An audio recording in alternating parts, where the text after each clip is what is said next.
Thanks for listening to the Media People Podcast, lively and insightful chats with the people who power the media industry. I'm your host, Victor Genova. For more episodes, you can go to mediapeople.ca or subscribe wherever you get podcasts. Views expressed by participants are personal. Going out and starting your own company isn't easy, but it's difficult to resist doing when you have a solution that could benefit an entire industry. And that's what today's guest, Joshua Alvernia, and his peers have done. Josh is the co-founder and CEO of Clue Digital, a comprehensive marketing service that leverages automation, data science, and analytics to improve media performance on customer acquisition campaigns. Ad tech was the farthest thing from Josh's mind growing up. He was in a band with ambitions of making it in the music business. When that wasn't panning out, he pivoted into advertising, enrolling at Sheridan College just weeks before the semester began. His first advertising gig was agency side, working on the mother of all clients, General Motors. But it was less about the client and more about the timing that would set Josh's career on its current trajectory. His time on General Motors coincided with the growth of ad tech, where ad buying and analytic platforms started taking a bigger role in the planning process. He left agency life for sales, starting first at Rocket Fuel before moving on to Media IQ. It was during this time that he and a couple of his industry peers discussed the possibility of starting their own company. They all resigned from their respective jobs, and within months, Clue Digital was born. Being the co-founder of Clue and being the CEO, it's kind of funny because I always, every day, have to figure out what that entails. I had actually never founded or led a business before starting this. And so I'm kind of always in a journey of discovery, trying to figure out what we should be doing and how we should be doing it. And then I've kind of come to the realization that that is my job, understanding the why of what we're doing and how it should be done and what that means for the business and how that helps us discover a focus and a velocity is kind of how I think about what my job entails is what is the direction and the speed that we should be going in order to hit a goal in the future that's far off, and everything we're doing now is kind of for the discovery of what's going to happen in 2 or 3 years from now. So it's an interesting job, and it's the first time I've ever had anything like this, but it's really fulfilling when you make a call and you bring everyone along with it, and it actually really pans out. Let's go back to the beginning. Where are you from? So I was born in Hamilton, Ontario. I grew up in a small part of it called Stony Creek, which is also sometimes affectionately nicknamed Tony's Creek. There's a lot of Italians, a lot of Eastern Europeans, and so it was a really culturally enriched way to grow up. Hamilton's a pretty major city in Canada, so I guess Stony Creek to Hamilton was kind of like, say, like a Mississauga is to Toronto, like it was suburban Hamilton? Yeah, so Stony Creek wasn't a part of Hamilton until maybe halfway through my childhood, and then it got brought in. But yeah, it was a part of the town that was on the mountain, and there was definitely a cultural bias of who kind of all immigrated there, and they all kind of created this little Italian group of people that all kind of knew each other, sometimes even from Italy. And so it was very enriched growing up, and you felt like there were a lot of people around you that were the same. My last name's Genova, or Geneva, technically, so I can empathize, or I can see where you're coming from with that. Tell us a little bit about what life was like growing up in Stony Creek. It was very suburban, extremely suburban, as much as it could be growing up in the 90s. So, there wasn't a lot to really say about it, except that it was nice. I had a very close family. We spent a lot of time together. I had a close-knit group of friends that all lived in the same court, and we all played video games and grew up in a very, non-assuming childhood. And you spent your entire life there. Like, that was your home. You didn't move around a lot. So I got to imagine you've seen how the neighborhood has changed. Is Stony Creek that much more different from like when you first remember it to the time when you moved out? Honestly, it's very much the same, except there's more stuff there now. So it's really been developed, and it's kind of expanded, and now it's not just Tony's Creek, and there's all different types of people that live there, which is really, really nice. And the high school that I went to isn't as rundown as it is. It moved and it became something that wasn't so decrepit as when I went there. But yeah, it's definitely very much the same, and it always feels really nice to go home and feel that kind of sense of familiarity. You credit music with being one of your interests and hobbies growing up. How did you find your way into it? And I mean, what facet of music? Did you play an instrument? Were you a singer?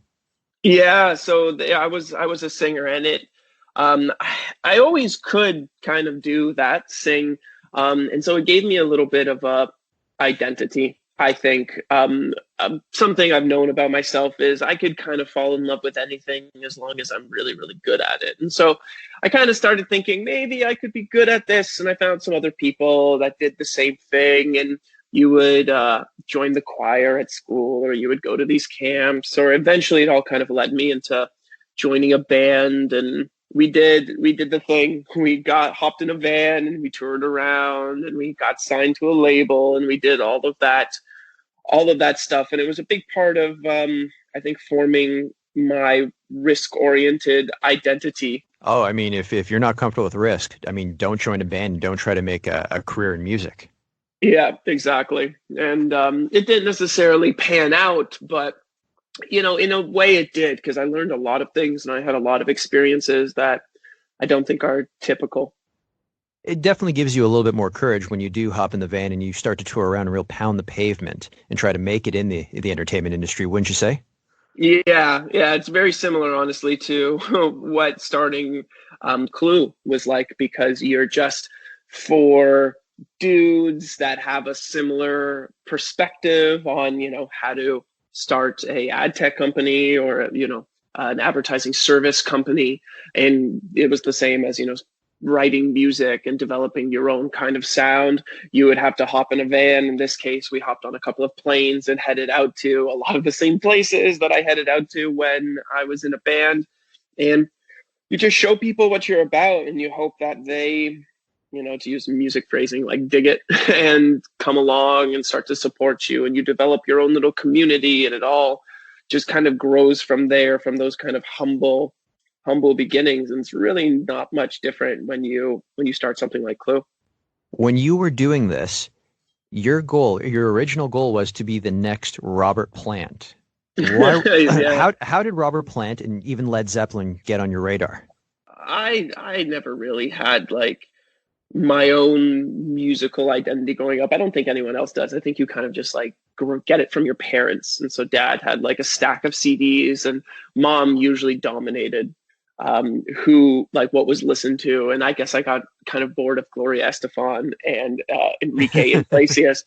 And so I saw this little small section of the tower that used to put CDs in back when you actually had to physically own music.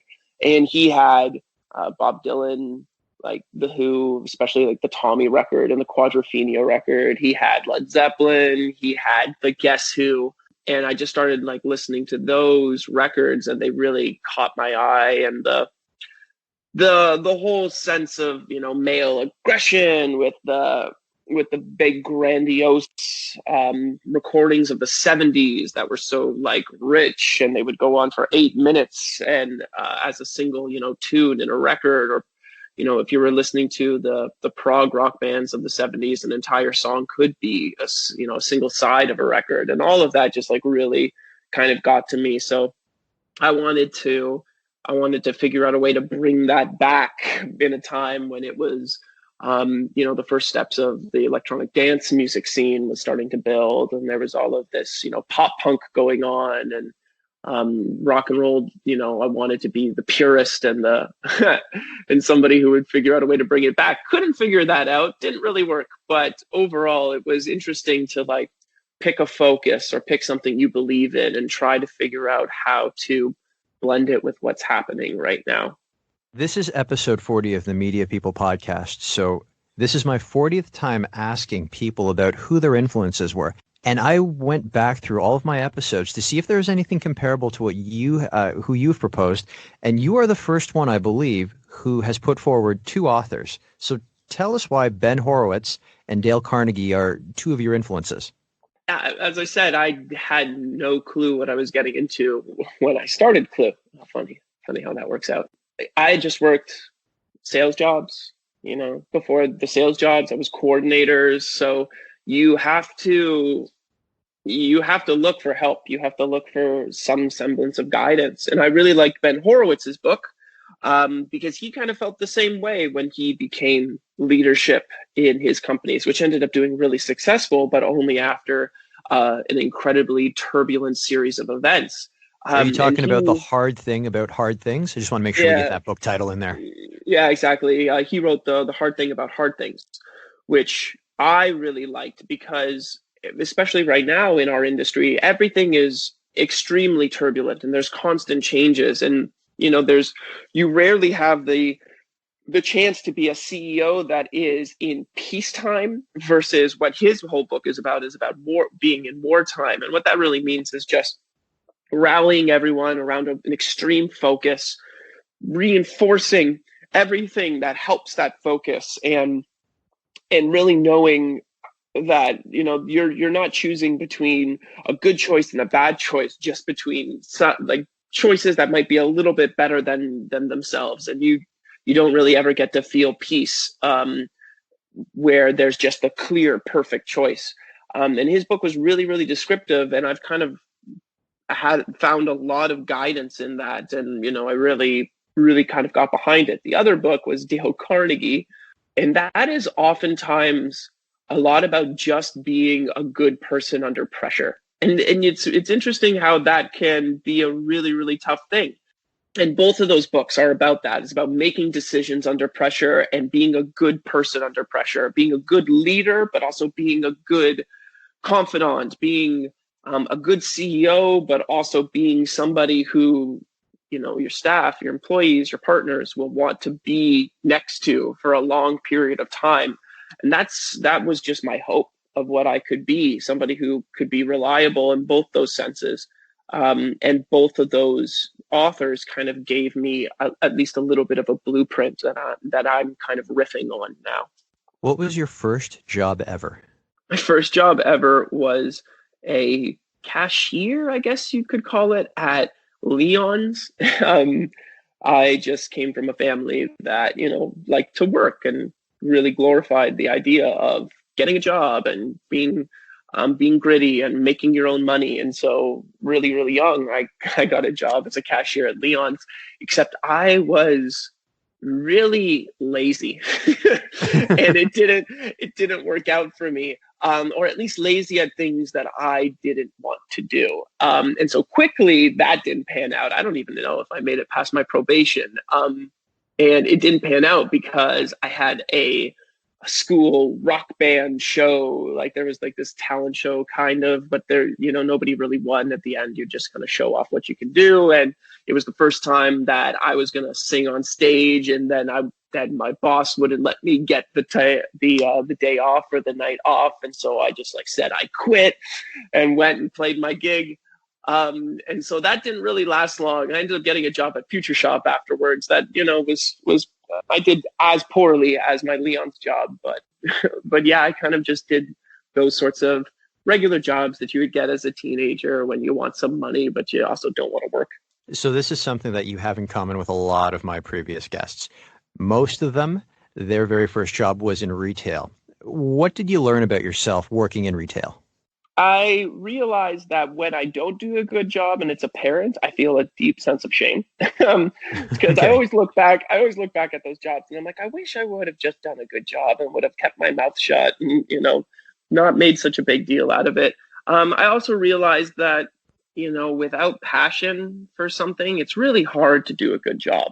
It's really hard to convince yourself to, focus and be your best sense if you don't, I guess, have some sort of alignment behind it in terms of your passion. So it kind of gave me both the scolding that I needed to find something that I'm passionate about, and then when the times get tough, to keep going and to keep focusing and, and wait till passion builds. So yeah, I really do feel appreciative of those early career moments, I guess. But definitely wasn't the greatest employee, and I apologize to all of the people that were trying to book me into time slots when they needed me to come in and I was sick or something. Will they accept your apology? Because I'm sure they're all listening to this right now. But what brought you to Sheridan College and why study advertising? I had just left the music industry. I did not really know what I was going to do. I had a wonderful girlfriend at the time who later became my wife, and she was like, "I'm just going to put you in this. You should just go call up Sheridan. They accepted you before. Maybe if you tell them your story, they'll let you get in." Because I think like when my first year at Sheridan, I had somehow slid in like a week before the curriculum was starting. Like it was starting in September, and I got in the last week of August. Oh, so you were late application. Oh my God, yeah. Like I don't know how I convinced myself into that, but yeah, it was my wife. She was just like, I have a friend who's doing really well in Toronto in the advertising industry. She's had a lot of success. I bet you could too. Just do it. Just don't even think about it. Don't complain. Just go and do it. And I kind of just started, and it seemed interesting, and I just kept staying in, and eventually the passion developed, which is something I learned can happen. You don't need to have some sort of idealism, passion before you get into something. You can just learn to become good at it and really love that you're good at it. That could be enough passion for it, and just kind of build it from there. And I really appreciated Sheridan because it was a really big adulting moment for me. I kind of came into myself. I bought my own car in order to get there, and I maintained a job in order to pay for it. And I kind of developed all of the gritty tools that would be necessary to do what I'm doing today. Like a lot of people who graduate from advertising programs, they typically find their way to the agency world. How did you land at Karate, and what were you doing there? I had an interview with Will Oatley, and he was nice enough to let me start. But I think I just applied. I just started applying. I had actually an internship at PhD, but they didn't have a job available, and Kara did, and I was lucky enough to get in there, and I had some really nice coworkers. I had Lisa Martins. I think she has a new last name now. Van Lang Cao was there. I had some wonderful people that kind of helped me get my first steps into the agency world while I worked on the Chevrolet account. Good thing about that Chevrolet account was that it was one of the first digital roles, especially as programmatic was just starting. And I got introduced to so many new companies and so many new technologies and new ways of thinking about advertising. And I was put on those teams that were like, okay, what are we going to do about digital? And it was a great first experience that kind of set the rest of my career up. So from the sales side of things, I've had the opportunity to work with Chevrolet, and something that I've noticed through their agency is that they're always spending. They always have some sort of campaign on the horizon or something that they're planning for. So, I mean, you had the opportunity at the ground floor to get in with a brand that gave you a lot to work with, because let's be honest, you can only learn on the agency side, you can only learn as much as your clients are spending or as much as they want to activate or how much they want to get out of their comfort zone. Did you find that with them? I loved working on the Chevrolet account because they literally tried almost every single programmatic vendor. So I was introduced to all of the first DSPs and the first attribution platforms and the first site analytics tools, and seeing how the business model was changing and the finances around digital were different and how they were structured than the finances in traditional media, and how scalable it was and all the efficiencies you can get, but all of the questions that were being created because there was so much still that needed to be built in terms of tracking and verifying ROI. And it was really amazing because I could also start to see what would ultimately get me to start Clue, which is that the agency format almost required you to build technology or to figure out how to scrap a couple of different solutions together to create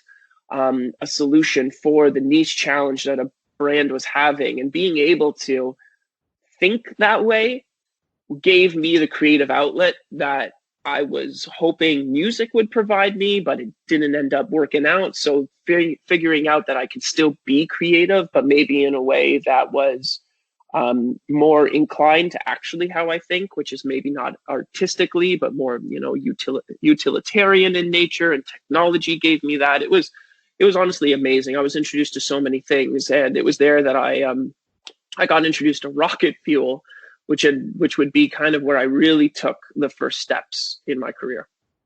I do want to learn more about your pivot to rocket fuel and into sales, but from your role at Crot, was it anything like you were told by your professors at Sheridan College as to what the media industry would be like, or was it completely different?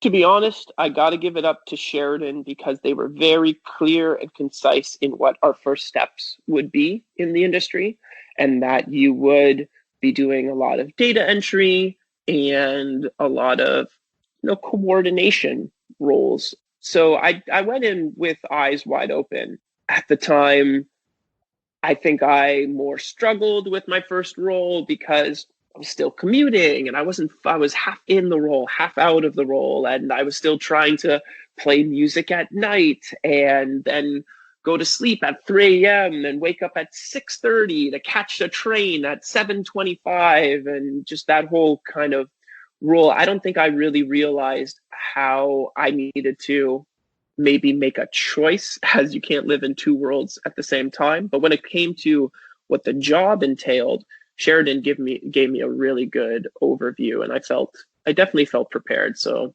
I look back at my college experience with great admiration.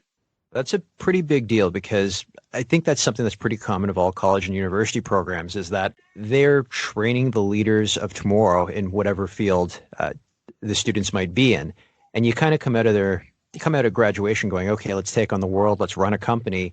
And then you don't really realize that first role is mainly data input, like you said, chasing invoices or stuff like that. So it wasn't that much of a humbling experience for you because you knew it was coming, right? I think that oftentimes in your first job, what you're really doing is introducing yourself to the wider industry. It doesn't happen as much these days as it did when I first started, but there were a lot of events and a lot of parties and a lot of getting to know hundreds of people, which I'm kind of sad that that's no longer maybe a part of the media experience, because it was such a unique thing to our industry that maybe has now become less prevalent with consolidation as it's happened. But my first year, I just got to meet so many people, and being the incredible, extrovert that I am, that was so amazing for me. You teased it early on that you left the agency world only after your first gig to move into the sales world, specifically at Rocket Fuel. Did that role find you, or did you find the role? I found that role. They were doing incredibly well on plans, and it was the first time that artificial intelligence that word had even crossed my desk. And being a sci-fi enthusiast, that I just was absolutely enamored with the concept of the company. And so there was the Kara rep was Donna Chang, and she was this amazing vibey salesperson. And so I just reached out to her and asked her if there was any opportunities. And then it turned out that they were looking for a sales coordinator at the time. And I had always wanted to go into sales because I seemed to have a little bit of an inclination. I somehow was able to convince a college to let me in, applying a week before the actual semester was starting. So I always kind of felt like that was naturally where I should be going. And it just kind of all the stars aligned, and I met all the people, and it was this really vibey young office with incredible professionals that had all cut their teeth already and had established names in the industry. And I ended up learning so much there. That was really the start, I think, of my career, was working at Rocket Fuel. A lot of my friends who have made the jump from agency life to media sales have all, in one way or another, said that there was a bit of career shock and that it was a bit of a cold shower making that jump over. Did you find that as well? No, honestly, but I pretty much have just gone through a succession of cold showers constantly in my life, moving from one industry to the next, going from one career dream to school to, I got married young. I've never really shied away from those types of shocks. And I think oftentimes the type of shock that people have when they move from maybe the planning side to sales side is how grinding the job is, in that even though you have relationships, you still need to prove the business case, and that not everyone gives everything to you based on relationships. And I think that's mostly where people sometimes experience the cold shower of planning to sales. But I had never even really established myself in the industry yet. So what I was experiencing just was what it was. And so there's no expectations that I had. I was kind of just walking into everything in that early time in my career, just kind of shiny and dumb, and pretty much had no expectations of what things should or shouldn't be. What brought you to Media IQ? Did you find that role or did the role find you? The role kind of actually found me. So I had a colleague, Barbara Rao, that worked at Rocket Fuel with me, and then she made the move to Media IQ, and we were just keeping in touch. And she was telling me about all the amazing things that they were doing in analytics, and that was definitely a pain point that my clients were currently having, or I could see that on the horizon was going to be extremely prevalent in the industry. And it just kind of felt like a good next step for learning and for career growth. So I just kind of had the conversations, and it, ended up providing me with the next step in my career. What was the difference between selling at Rocket Fuel and selling at Media IQ? There wasn't massive differences. Like, one of the differences of selling that I wanted, the reason why I went to Media IQ was because I would start talking to larger established businesses. So at Rocket Fuel, I was part of what was considered the mid-market team. So I went around talking to a lot of independent agencies and small to medium-sized businesses. And that's always very rewarding because you can have a great impact. But I wanted to see if I could sell to larger organizations like, tier one agencies, where my competition wasn't, independent tech companies like Rocket Fuel, but, large companies like Facebook and Google, and trying to see how I could find gaps where those companies weren't actually finding coverage. And so that was interesting. That was, I think, the major change in selling between the two companies, also with the fact that their services were different. At Media IQ, I also learned about, an organization that started initially as a service that ultimately built technology themselves, and learning that you didn't necessarily have to be like the founders of Rocket Fuel were, they were all PhDs in computer sciences and artificial intelligence. And so when you see a company founded like that, you think, okay, I have to be that in order to found a company.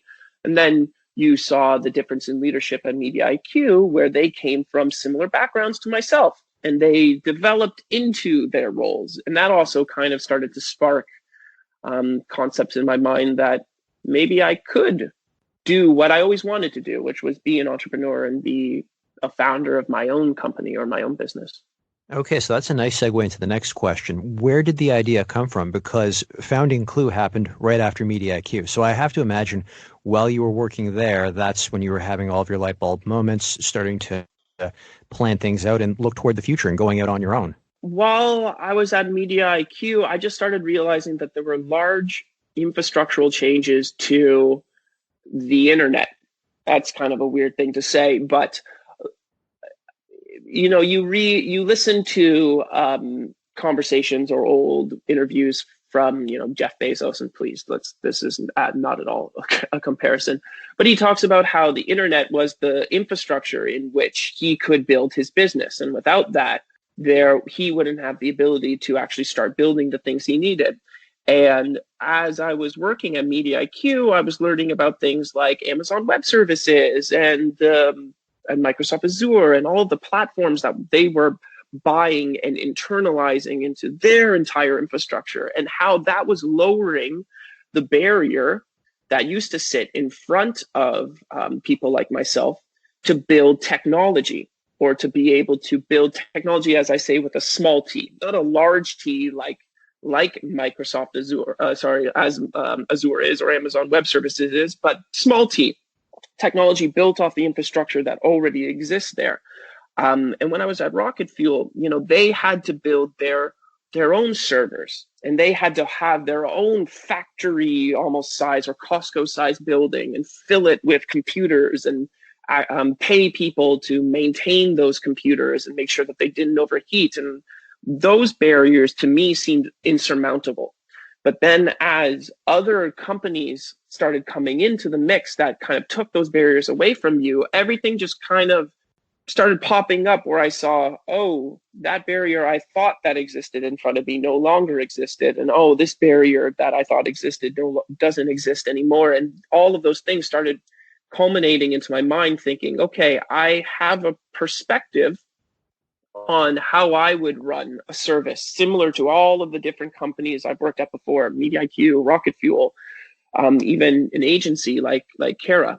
And I started to formulate my own concept of what should we be doing here in order to actually figure out a way that marketing and media and technology could grow a business, a business that you work on behalf of. And so I just started meeting like-minded people like myself, which was, Gleb and Chris.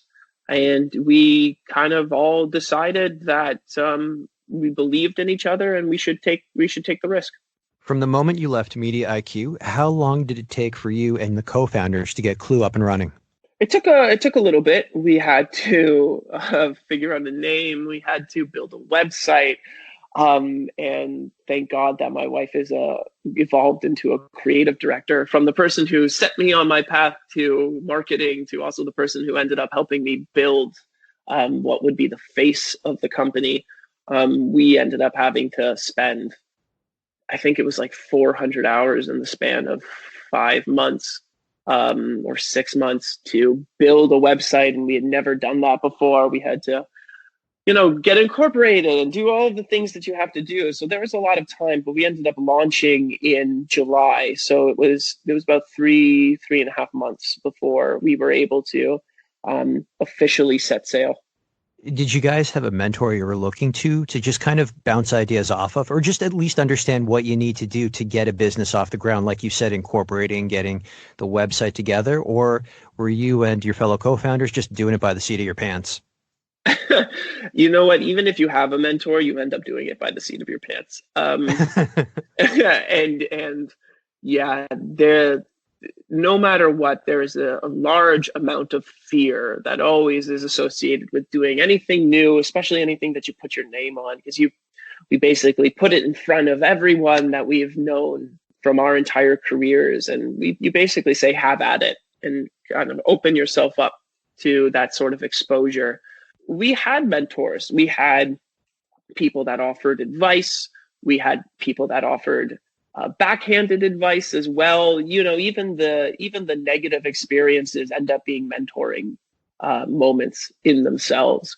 So you have a way that life kind of hits you back and forth, and you find your path from both the positive people that come into your life as well as the negative, influences that come into your life. But we've had a lot of people come in and out to ultimately create what is this kind of community called Clue now. And you really start to become appreciative, not of the business or the technology you have, but actually the people that kind of congregate around you, and how you've all decided to have a similar perspective and to go at it together. And it ends up being a pretty beautiful thing. Who was your first client, and how did you bring them on board, considering that you guys did not have, I guess, a company that was publicly facing at that point?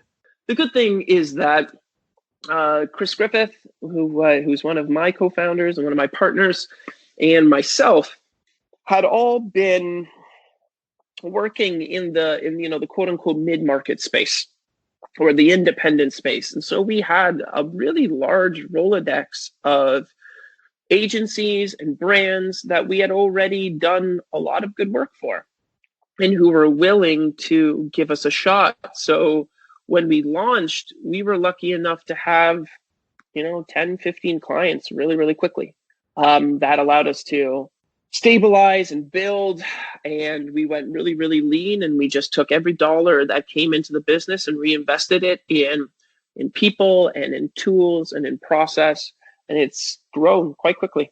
You talk about a lot of the things that you guys had to do to get the company ready for its launch, but let's talk a little bit about the name. Where did it come from? Why Clue?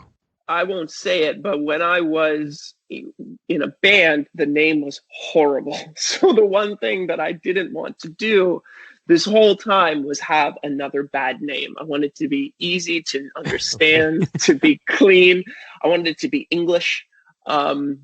Because sometimes you could honestly pick that. Actually, the first name, because I didn't think that Clue was going to be available, was Clue, but KLOO. That's funny.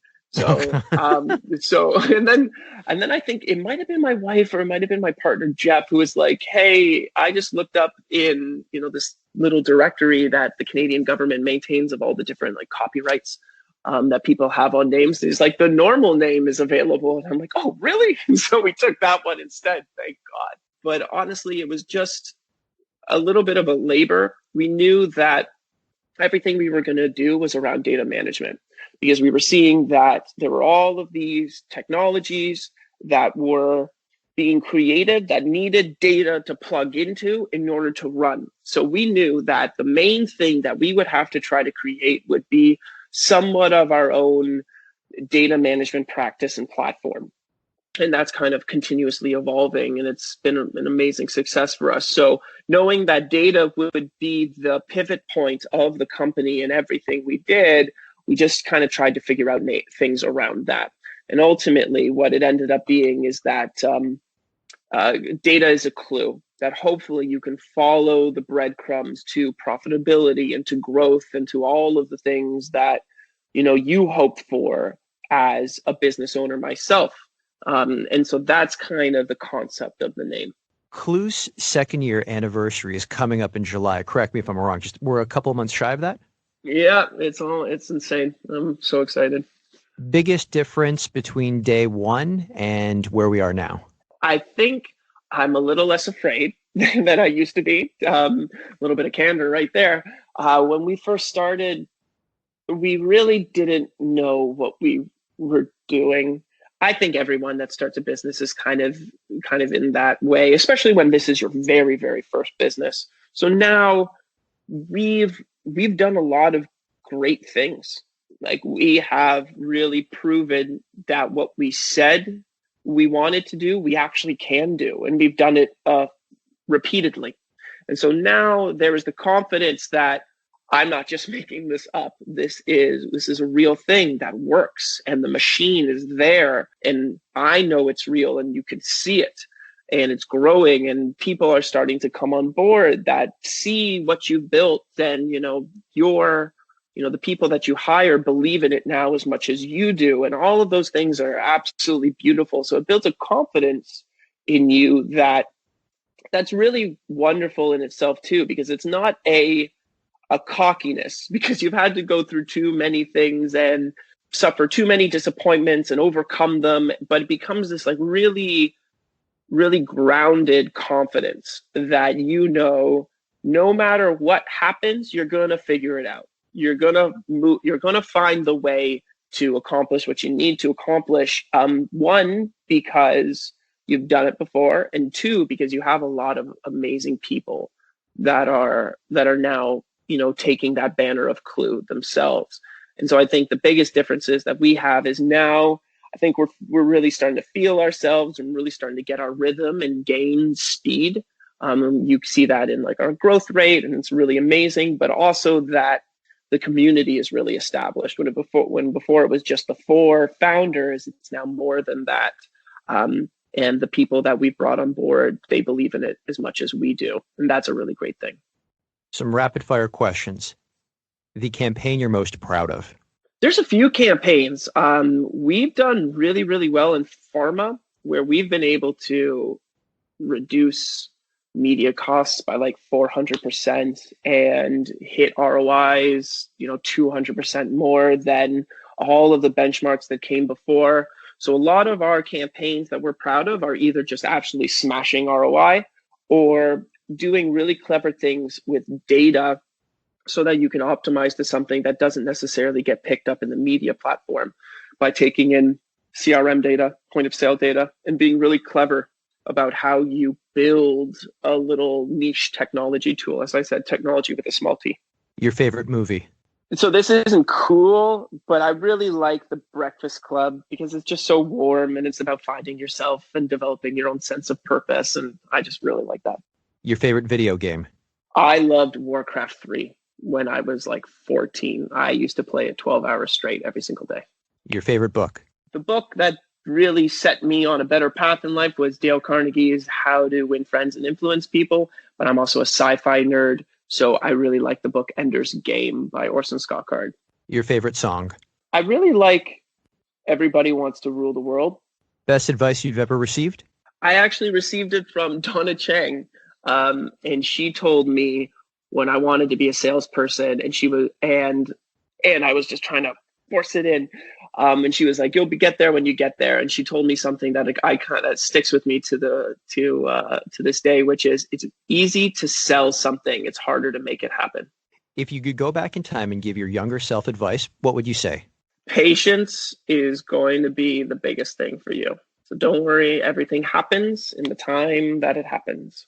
My signature closing question. If you weren't in media, what would you be doing and why? If I wasn't in media, I think would be in some sort of technology field and starting a business in that. I really think that a lot of what people are doing with technology today is art, is kind of honestly the most beautiful form of art today. So I think I would still want to be an entrepreneur more than anything. And I think I'd still want to be working with data and working with technology. Josh, this has been fantastic. Thank you so much for your time. Thanks, Victor. That's it for today's show. For more episodes, you can go to mediapeople.ca or subscribe wherever you get podcasts. And don't forget to follow me on Instagram @VicGenova.